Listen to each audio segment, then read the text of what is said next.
Miss Janine Desiderio. Alamin na natin ang comments sa ating mga judges. Unahin na natin si Traffic Diva. Pasensya ka na, Bumalik na eh. Nire-relinquish ko na ang kanyang pamili. Ako naman ay impostor lamang. Aisel! Yes! Ang hirap na naman. Ang gagaling nyo na naman. Totoo, ang gagaling nyo. Siguro, nagkakatalo na lang doon sa linis ng kanta. Kasi ang gaganda ng mga control nyo. Kasi yung mga kantang inawit kanina, hindi lang siya basta bumubuga.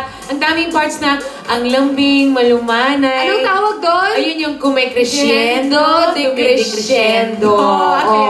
So, mahirap po talaga yung task namin ngayon, ano?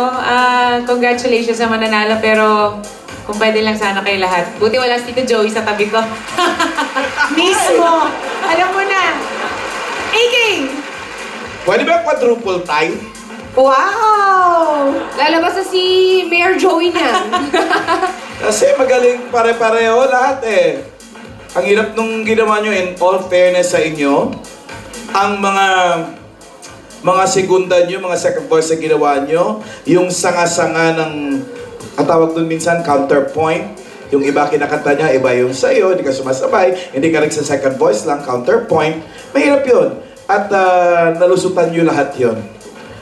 Thank you! Ay, sorry. Meron pa pala. Diba? Basta ako, kung akong masusunod, quadruple tie. Ganon. Thanks, AK. Miss Jessa Zaragoza na napakagaling ng anak kumanta. Uy, naku. Si Para sa ina, sa ama, ano ka ba? Parang walang pinagmanahan. Napakahusay, Miss Jessa. May sakit ngayon, get well soon, Jada. Sa bahay siya. Katulad din ang sinabi nila, sobrang galing yung lahat. Actually, lahat ng sumasaling contestants dito sa Just Do It, ang gagaling nyo na, para mga professional singers na talaga kayo. Ang tatalas sa mga tenga, ang galing mag-harmony, yun lang talaga. Pero syempre, dahil contest to, isa lang talaga yung pipiliin. Pero congratulations! Thank you very much. Thank you, Jessa, our judges. Good luck sa ating mga weekly finalists. Gabricads, boto na, text na. Mamaya malalaman natin kung sino sa kanila ang makakapasok sa ating Elite Circle of Winners. Susunod na ang Kalye Serye sa pagbabalik ng Eat Bulaga.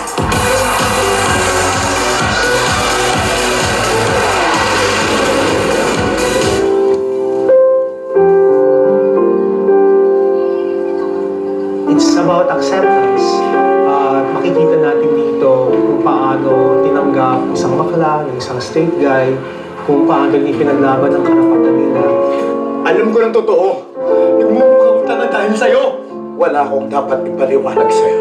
Hindi mo ako pag-aari. Our gods, iniimbitahan ko po kayo na panoorin ang Walang Kapalit ngayong darating na Holy Tuesday sa Ipon. Bukas na natin ang mangyayari sa Kalye Serye. At bukas din, makikilala natin ang panalo sa weekly finals ng Just Do It. Salamat sa lahat na nakasaya sa amin dito sa nag-iisang Eat Bulaga! Bulaga.